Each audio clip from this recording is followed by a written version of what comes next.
Hello, the uneducated businessman here, and on this video I'm going to continue with the analysing businesses and the business model canvas, and I want to go through segments of the business model canvas just to bring it home a little bit more what they're there for. And I'm not going to go too deep. Still, I'm going to keep it simple. There's about 10 components of analysing a business, so I'm not going to do them all because it's just going to be too long.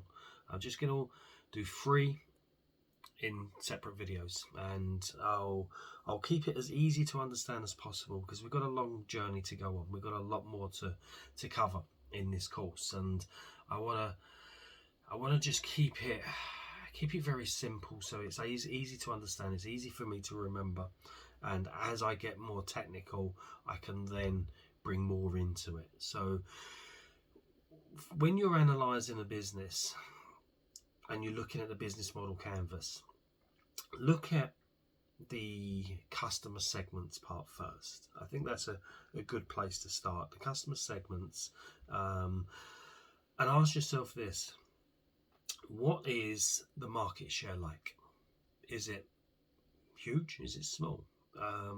Is it big enough? And that is really important. If this is a business you're analysing to get into, or it's your own business you're analysing, is the market share big enough for you? Are you operating in a small demographic where you want to earn a certain amount of money?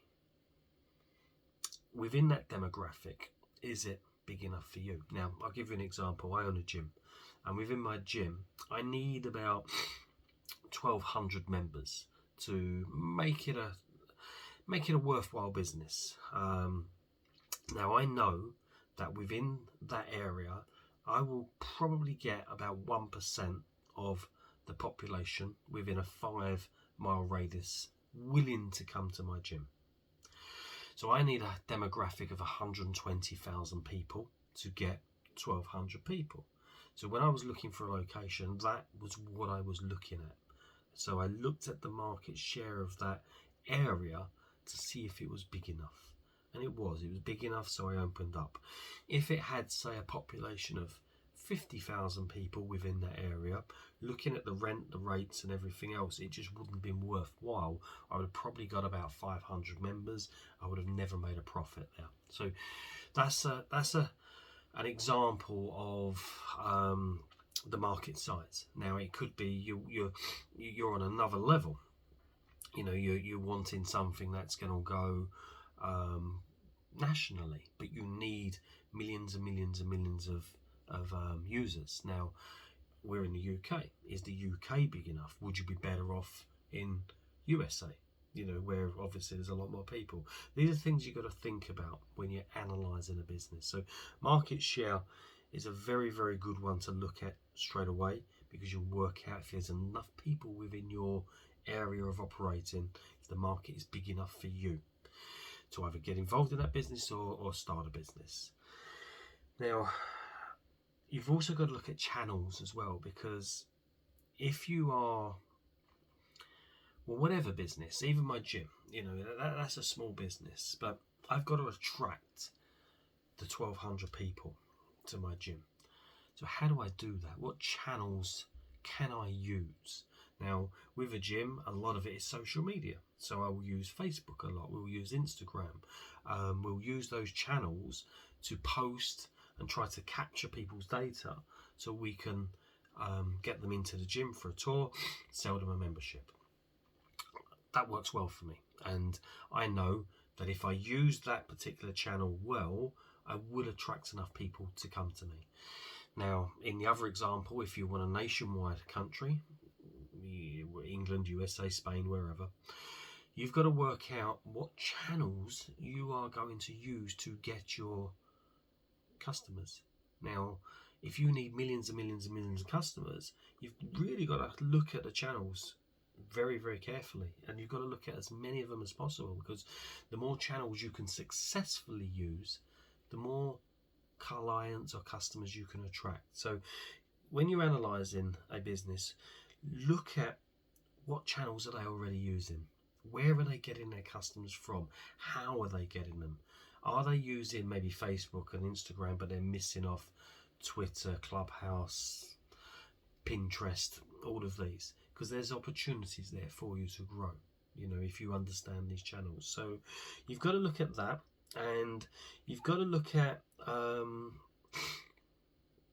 sustainability, and I don't think repeatability is a word, is it? I think I've just made that word up. But you've got to look at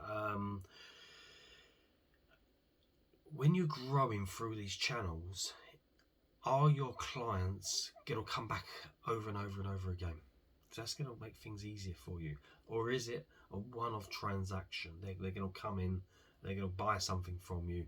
You're not going to see them for 20 years. You know, maybe if you're in the kitchen selling business, you're selling kitchens, you don't change your kitchen every week. It's something you may put into your property and never look at for another 10-20 years. So you've got to look at how you're going to attract extra customers. You know, you can attract me. I've bought my kitchen. You're not going to see me for 20 years unless there's a problem.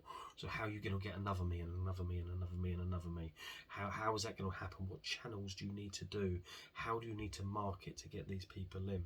Or if it's a business like, I don't know, I'm buying, I don't know, the gym membership, let's say, that's something that will renew all the time. How do you keep me? How do you keep me engaged? How do you keep me coming back? You've got to understand this when you're looking at a business, because if I'm a happy customer, I will stay. If I'm not, I'm going to go. So you've got to work out how to keep me happy. And if I'm a customer who is a one-off customer, how are you going to replace me? How are you going to get someone else just like me to come in? Yeah. So you've got to look at that in the analysis as well. I'm struggling with my words. The third one I'm going to cover today is value proposition, and the main questions here is: are you tapping into an important issue or a problem? When you're offering something valuable to your client, is it an important issue? Is it something that solves a problem for your customer? If it is, then that's very, very good. If it's not solving problems, if it's not that important, maybe it's not a business you want to look into. But I would consider this: how does that business make those customers happy? How does that business make those customers feel safe? How does it make those customers want to come back? How does it save them time, give them more resources? These are all the things you've got to understand within the business model canvas. And this is getting a little bit more into it now. So when you start building this out and looking at your own business, you can make a list of this. How do you make your customers happy? How do you make your customers feel safe? How do you give them more? How do you serve them more by giving them more resources? Or if it's another business you want to buy, how do they do it? You need to know these things, you know. And when you know all of that, you've got the basis of a solid foundation. Now, there's more we need to cover, and I'll cover that in future videos. But for the next one, I want to stick with a business model canvas and give you a basic outline. And I'm going to cover, what am I going to cover in the next one? I'm going to cover customer relationships, margins and cash flows. So look out for that one. That will be coming up soon. We'll get a better understanding how to analyze that as well. So I'll be back and I'll be covering customer relationships, margins and cash flows. Take care.